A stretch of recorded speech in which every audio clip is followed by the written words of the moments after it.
Lansing, Michigan. The Michigan Republican Party is facing $460,000 in debt and is in a pickle about the looming presidential primary race, according to comments recently made by new state GOP Chairwoman Kristina Karamo. Karamo, who won the top position in the Michigan GOP last month, told Republicans in Muskegon County on March 11 about the debt and said it is possible the party could overhaul the process it's previously used for deciding which presidential contender gets the state's delegates. The acknowledgments, which were included in a video posted on social media, revealed some of the significant struggles ahead for the Michigan Republican Party as it finds itself out of the governor's office and in minorities in the state House and Senate for the first time in almost 40 years. The party is in debt. $460,000, Karamo said during the Muskegon County event. So that is something we're working through, she added. But we do have funding to get started and get our initial operations going. Hopefully, the former chair will be gracious enough to pay that off.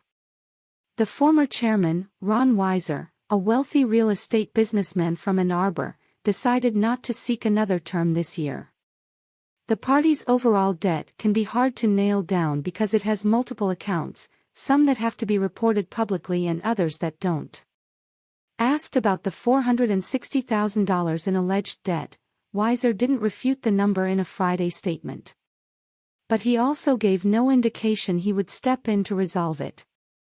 Weiser said he had given more than $5 million to help Republicans win elections for the 2022 cycle. Like other party organizations, there was a relatively small amount of debt left over that represents less than 4% of total revenues, Weiser said.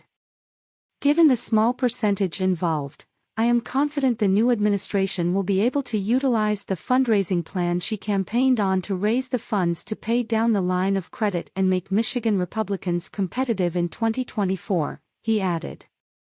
Karamo has been critical of so-called establishment forces in the Michigan GOP and said the party's past leadership operated like a political mafia. She didn't respond to a request for comment. On Monday, Karamo revealed in an email to Michigan Republicans she wouldn't use the party's longtime headquarters in Lansing, which is owned by a trust, because she believed the money could be better spent on other priorities. A presidential caucus.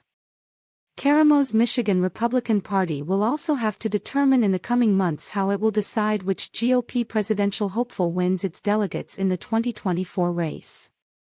For decades, Michigan has held primary elections, where registered voters can cast ballots. But on March 11, Karamo told the Muskegon County Republicans a changing state law on the presidential primary date could mean the party overhauls the process. One solution is to have a caucus, where it will be delegates voting on who the Republican nominee for president is in our state, Karamo said. So that's some conversation that's being had. Karamo said the ultimate decision would be up to the Michigan Republican Party State Committee. Under national GOP rules, the committee has to put rules in place by October 1 for how national convention delegates will be allocated. Under a caucus setup, the Michigan GOP could put limitations on who participates. The party could also choose to hold a convention where a group of about 2,000 delegates gets to vote on the presidential contest. The last Michigan GOP caucuses or convention for a presidential race took place 35 years ago in 1988, when the Reverend Pat Robertson challenged then Vice President George Bush and then U.S. Representative Jack Kemp of New York. The New York Times reported that delegates walked out of at least 26 of Michigan's 124 county conventions, prompting the Bush campaign to accuse Robertson's campaign of attempting to sow confusion and deny the vice president a victory. The GOP presidential nomination for 2024 is expected to be heavily contested with former President Donald Trump and a group of challengers already in the race, including former United National Ambassador Nikki Haley, the former South Carolina governor, Florida Governor Ron DeSantis and former Vice President Mike Pence could also join the fray. The Democrat-controlled Michigan legislature voted in January to move the state's 2024 presidential primary from mid-March to February 27 to comply with a new schedule put forward by the Democratic National Committee. But the Republican National Committee's rules would penalize Michigan for scheduling its primary that early by decreasing its number of delegates at the GOP National Convention. Democratic Governor Gretchen Whitmer expressed optimism this week that Republicans would want to join Democrats in holding a presidential primary next year on the last Tuesday in February. Their chair is from Michigan and hopefully sees the wisdom in giving Michiganders an elevated voice in the selection of our presidential candidates, Whitmer said Tuesday, referencing RNC Chairwoman Ronna McDaniel of Northville. The choice is ahead. Karamo described the situation as a pickle in her comments in Muskegon County on March 11. In addition to the potential delegate penalty, Karamo said a primary could allow Democrats to cross over and vote in the GOP contest if incumbent Democratic President Joe Biden doesn't face a significant challenge. "I think there is a lot of conversation that we need to have about what we are going to do," Karamo said.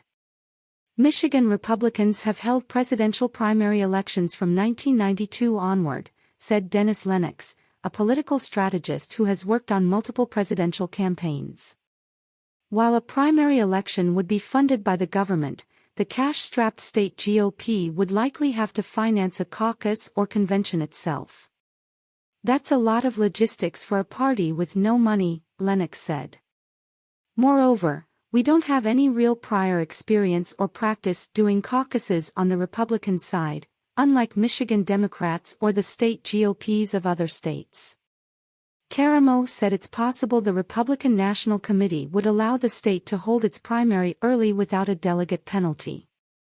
"I can't imagine the RNC penalizing us for something that we will have no control over," the party chair said at the March 11 event.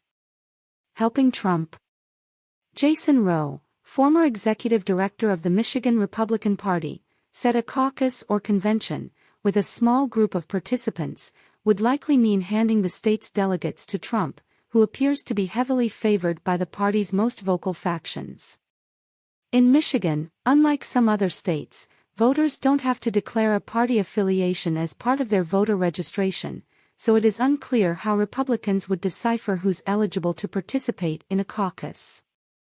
But it would likely mean many fewer people get votes. Being on the primary ballot would really be more of a test of where Republican voters are as opposed to where Republican activists are, Rowe said. Trump endorsed Karamo when she unsuccessfully ran for Secretary of State in 2022. But he endorsed Matt DePerno, a lawyer from Kalamazoo, in the state party chair race in February. Karamo told Muskegon County Republicans she wasn't taking a formal position on the primary or caucus decision.